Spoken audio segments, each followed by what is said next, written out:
शिक्षक आणि विद्यार्थी म्हणजे टीचर आणि स्टुडंट हे रिलेशनशिप गेल्या दशकांमध्ये बदलत राहिलं आहे. आपण जर का 60-70 वर्षांचा पिरियड जर का बघितला आणि ही स्थित्यंतर का होत गेली ना, हे आपण जाणणं गरजेचं आहे. आपण नेहमी म्हणतो की टीचरची क्वालिटी खराब झाली, आज तशा प्रकारचे लोक टीचिंगमध्ये येत नाहीत. ट्रू जे ज्यांना मनापासून वाटतं शिकवावं अशा प्रकारची लोक येत नाही म्हणून झालेलं आहे. हे एक कारण आहे, पण ते एकच कारण नाही आहे.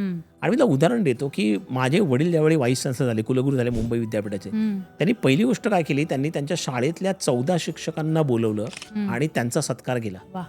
आज मला कोणी विचारलं की तुझ्या आयुष्यात किती इम्पॅक्ट केले शिक्षक आहेत, मी 4-5 शिक्षकांचं नाव घेऊ शकतो, परंतु माझ्या मुलांना जर का विचारलं तर ते एकही घेऊ शकत नाही. हे 3 पिढ्यांचं स्थित्यंतर आहे शिक्षक आणि विद्यार्थ्यामध्ये. आणि याचं कारण असं आहे की एक जमाना असा होता ज्यावेळी शिक्षक नॉलेज द्यायचा आणि त्याच्यावेळी ते नॉलेज दुसरीकडे अवेलेबल नव्हतं, त्यामुळे तो प्रचंड त्याचा प्रभाव होता, ते रिलेशनशिप बेस्ड होतं.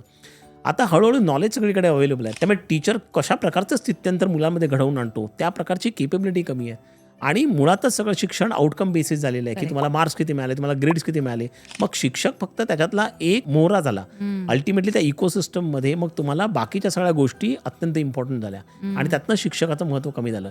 म्हणजे शिक्षकाच्या क्वालिटीपेक्षा सुद्धा समाजाचं हे जे स्थित्यंतर आहे ना, त्याच्यामुळे सुद्धा शिक्षक आणि विद्यार्थी हे रिलेशनशिप जसं होतं आधी तसं राहिलं नाही.